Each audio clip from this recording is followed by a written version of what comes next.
నేను మే 4వ తారీఖున శని హోమం అనేది కూడా నేను మొదలు పెడుతున్నానండి. దీనికంటే ముందు నేను మాతో వైష్ణోదేవి ఆలయానికి వెళ్ళి అమ్మవారి దగ్గర అనుగ్రహం పొందిన తర్వాత నేను వెళ్ళేది కూడా పుష్కర కాలంలో వెళ్తున్నాను. పుష్కర సమయంలో నేను వెళ్ళడం జరుగుతుంది. అక్కడ నర్మదా నది లో నేను పుష్కర స్నానం చేసి చక్కగా ఓంకారేశ్వరుని దర్శించుకున్న తర్వాత మే 4వ తారీఖున నేను శని హోమం మొదలు పెట్టబోతున్నాను. ప్రతి ఒక్కరు కూడా ఈ శని హోమం చేయించుకోవాలి. మీరు అయ్యో నేను ఇక్కడ లేను కదా, వేరే కంట్రీలో ఉన్నా అంటే, వేరే కంట్రీలో ఉన్న ఎవరు శని హోమానికి అటెండ్ కారండి. గోత్రనామాలు పంపిస్తే నేను శని హోమం జరిపించి ఆ వీడియో పంపిస్తాను.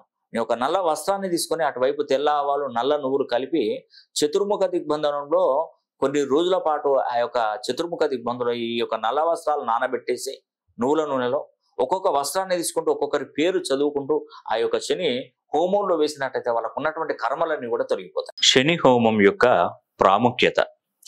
మే 4వ తారీఖున జరిగే శని హోమానికి చాలా విశిష్టత కలదు.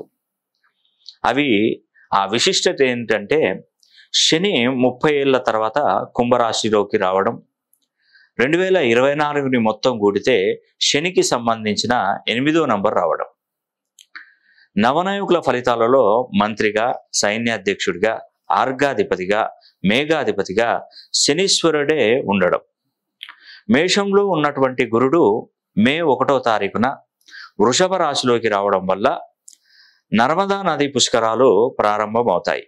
ఆ పుష్కర సమయంలో శని హోమం జరిపించుకుంటే 1000 అశ్వమేధ యాగాలతో సమానం. మే 4వ తారీఖున శని హోమం జరిగే రోజు పాటించవలసినటువంటి నియమాలు. ఆ రోజు ఉదయం ఇంటిల్లిపాది తల స్నానం చేయాలి. గోవులకు అరటి పళ్ళు తినిపించాలి. నల్ల చీమలకు చక్కెర చల్లాలి. నల్ల కుక్కలకు ఆహారం వేయాలి. ఇవేవి మీకు సాధ్యం కాని ఎడల 2 దీపాలు నల్ల ఒత్తులతో వెంకటేశ్వర స్వామి పటం ముందు వెలిగించడం శుభప్రదం. శని హోమం చేయించుకున్నటువంటి వారికి కలిగే ప్రయోజనాలు. ఆర్థిక సమస్యల నుండి విముక్తులు అవ్వవచ్చు. భార్యాభర్తల మధ్య ఎలాంటి కలహాలు దరిచేరవు. కష్టపడి సంపాదించిన దానికి ప్రతిఫలం పొందుతారు.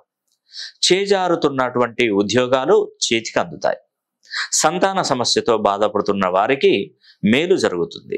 శత్రు వినాశనం జరుగుతుంది. వ్యాపారాలలో నష్టాలు తగ్గి లాభాల బాటలో పడతారు. మనశ్శాంతి లభించి సుఖమైనటువంటి జీవితాన్ని గడుపుతారు. రాబోయే 30 సంవత్సరాలు మీకు, మీ కుటుంబానికి ఎలాంటి హాని తలపెట్టకుండా మీరు చేసే ప్రతి పనిలో మీ వెంటే ఉంటాడు శనీశ్వరుడు. నమస్తే అండి, నేను మీ రామకృష్ణ హాన్, ఆస్ట్రో న్యూమరాలజిస్ట్ని. మే 4వ తారీఖున శని హోమం జరిపిస్తున్నాను. మీరు ఈ శని హోమానికి హాజరు కాకుండానే శని హోమాన్ని జరిపించుకోవచ్చు. కేవలం మీ గోత్రనామాలు పంపించిన ఎడల మీ గోత్రనామాల మీదుగా శని హోమం జరిపించి వీడియో తీసి మీ వాట్సాప్ నంబర్కి పంపించడం జరుగుతుంది.